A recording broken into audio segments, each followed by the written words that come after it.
l'usage des contradictions par Maïmonide, on peut supposer pouvoir réduire toutes les contradictions importantes du guide à l'unique contradiction fondamentale entre l'enseignement vrai fondé sur la raison et l'enseignement faux procédant de l'imagination. Mais que cela soit ou non le cas, nous avons assurément besoin d'une réponse générale à la question générale suivante. Laquelle des deux propositions contradictoires Maïmonide considère-t-il dans chaque cas comme la proposition vraie? La réponse à cette question serait le guide par excellence de la compréhension de l'ouvrage de Maïmonide. Son identification de l'enseignement vrai à un certain enseignement secret fournit cette réponse. En conséquence, lorsqu'il fait deux propositions contradictoires, il doit avoir considéré la proposition la plus secrète comme la vraie. Le secret est jusqu'à un certain point identique à la rareté. Ce que tout le monde dit tout le temps est le contraire d'un secret.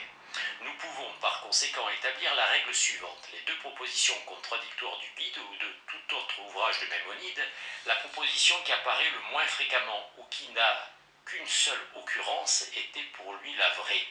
Il fait lui-même allusion à cette règle dans son traité de la résurrection, le commentaire le plus digne de confiance du guide, lorsqu'il souligne le fait que de nombreux passages de l'Écriture contredisent la résurrection, en dépit du fait qu'il s'agisse d'un principe fondamental de la loi, et que seuls deux versets du livre de Daniel l'affirment.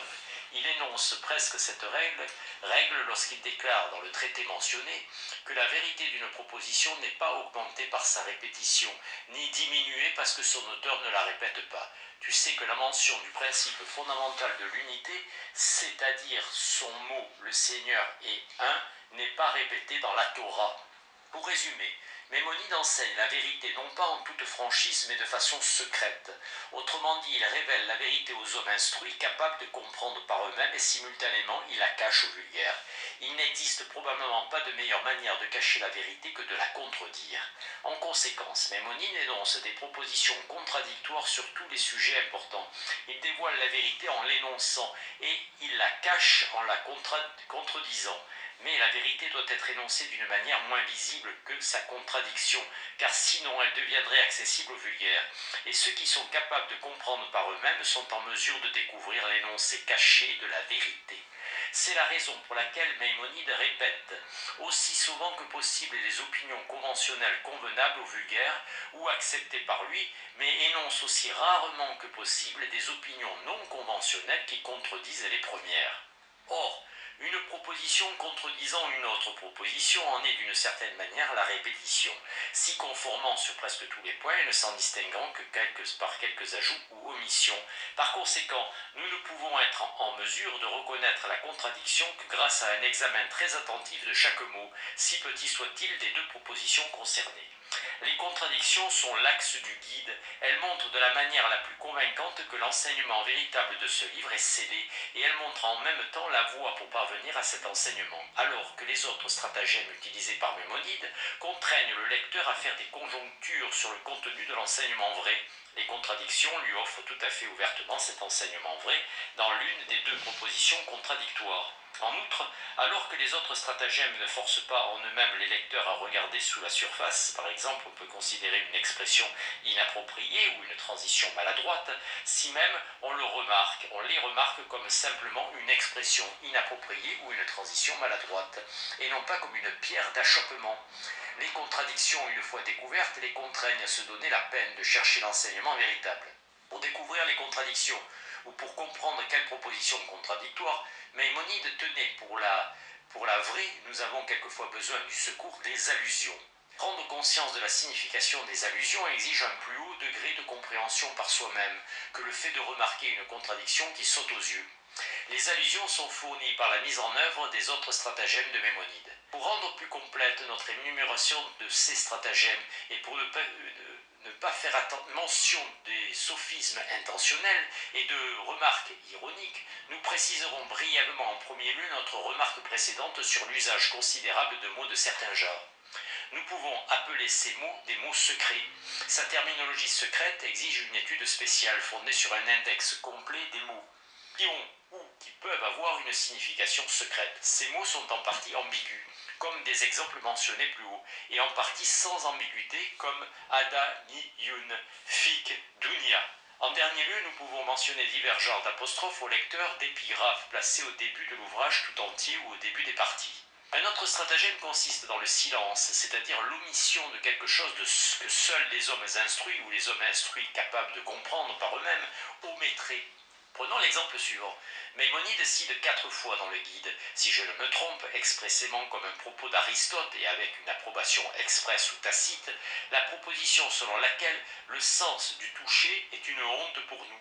Une telle répétition d'une citation expresse 4 fois dans un livre, si soigneusement rédigé que le guide prouve que cette situation est quelque chose comme un leitmotiv.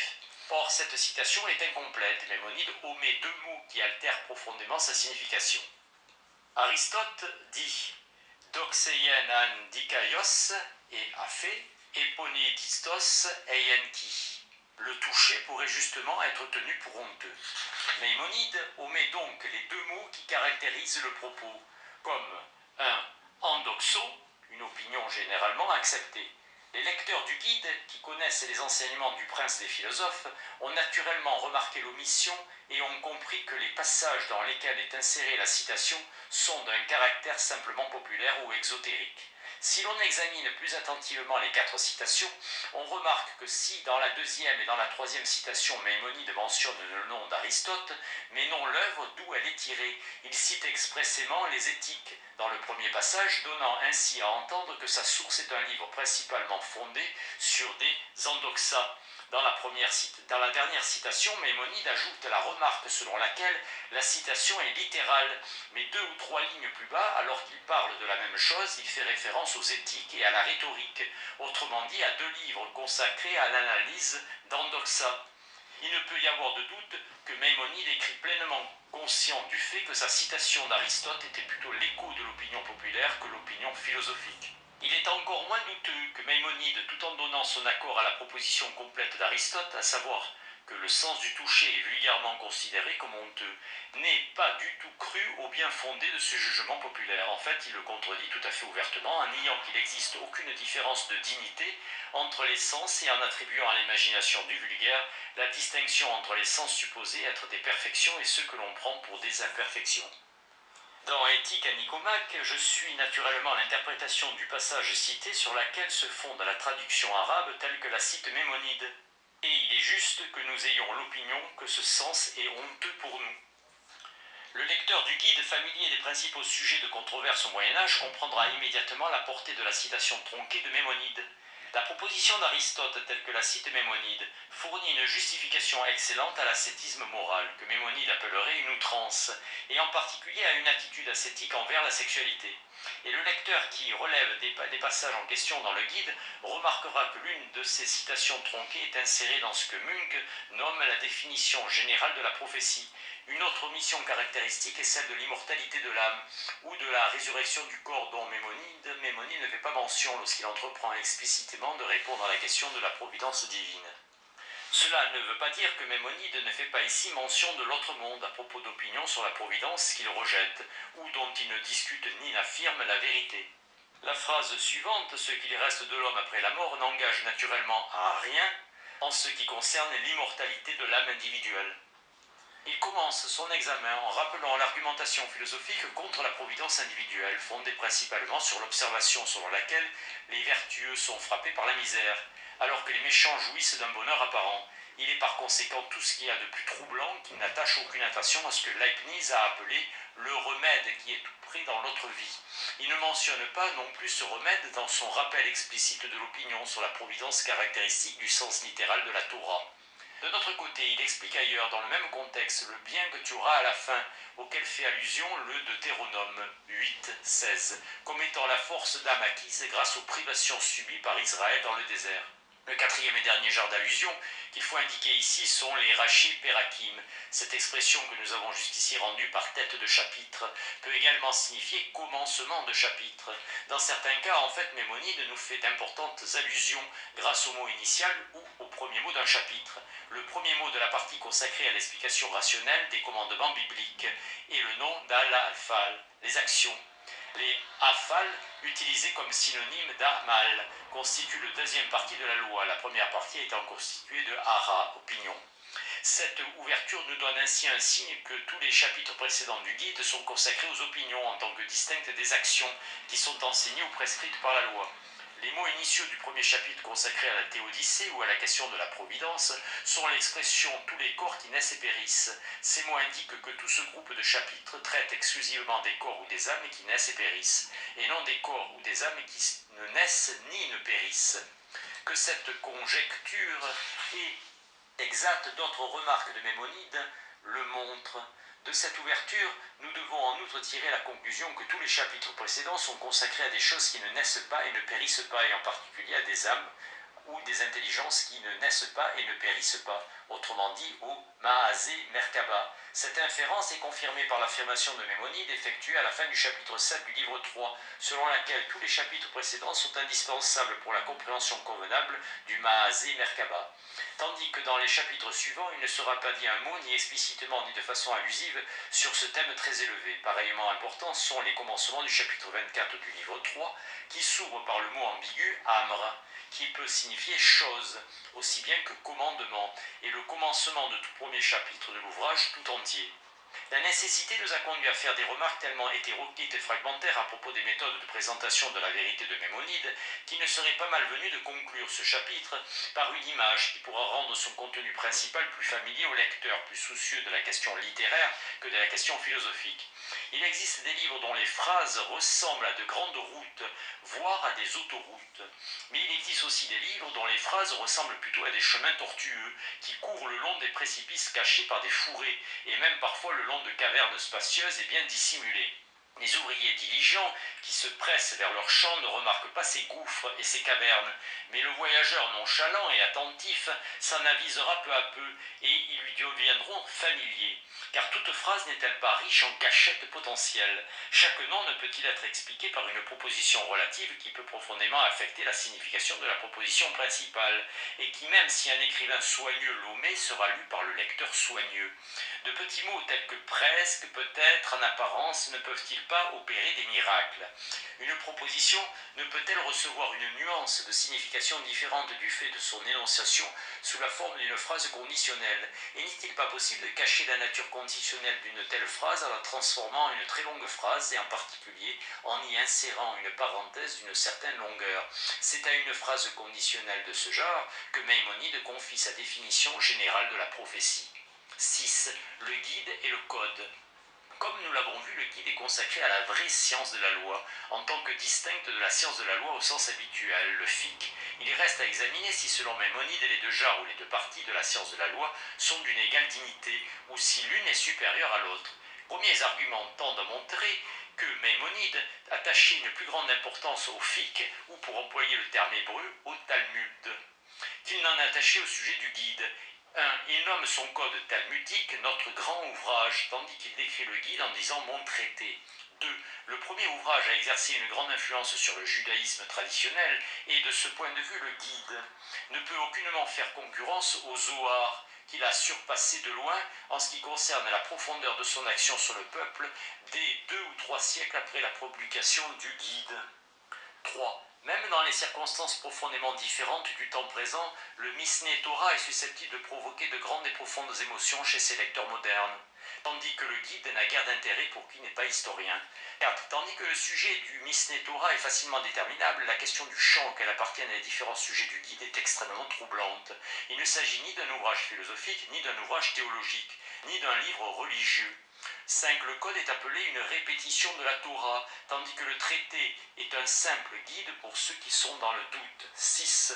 Maïmonide affirme expressément la préséance du fiqh par rapport au sujet du guide, le Masa'e Berishi et le Ma'ase Mekaba. Lorsqu'il dit, pour ainsi dire, en défense du Talmud, contre les sages du Talmud, que bien que ces choses, l'explication des préceptes de la Torah, ont été appelées par les sages une petite chose, car les sages ont dit que Ma'asé Merkaba est une grande chose et que la discussion de Abbaye de Rabat est une petite chose. Elles doivent cependant avoir la préséance. Après s'être avancé si loin, on pourrait être tenté d'aller encore plus loin et d'affirmer que le sujet du guide est subordonné au Talmud et impliqué dans le Talmud. Car Maïmonide dit explicitement que le Pardes, c'est-à-dire le Maasé Merkaba et le Maasé Bereshit, est inclus dans le Talmud.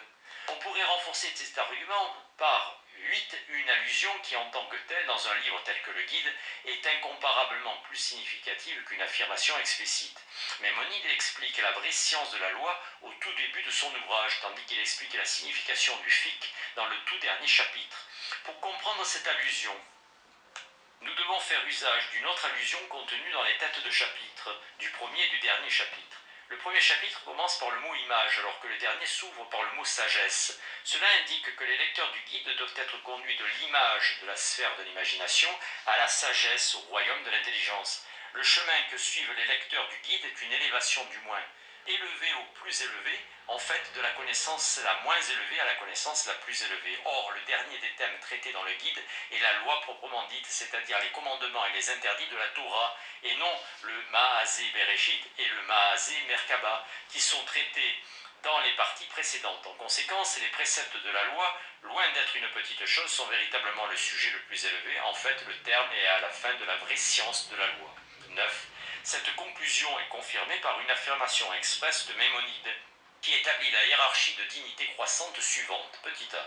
La connaissance de la vérité, fondée sur la tradition seule. Petit b. La même connaissance, fondée sur la démonstration. Petit c. Le fiqh. En 10, cette hiérarchie est également conforme aux propos des sages, selon lesquels ce n'est pas l'étude, mais l'action qui est la plus importante, et le fiqh détermine les actions. Cette hiérarchie est imitée dans le plan d'ensemble du guide, dans la mesure où Maimonide place dans le dernier groupe de chapitres de cet ouvrage l'explication des lois, et dans la mesure où il explique la signification du fiqh dans le dernier chapitre, ce qui est à la fin est le meilleur. Nous avons rassemblé ici et mis en ordre tous les faits en faveur de l'opinion selon laquelle Maimonide attachait une plus grande importance au Misné Torah qu'au guide, et nous espérons n'avoir pas oublié un seul argument qui a été ou qui pourrait de façon plausible être ajouté pour l'appuyer. Si impressionnant qu'ils puissent sembler au premier regard, ces arguments n'ont cependant aucune valeur.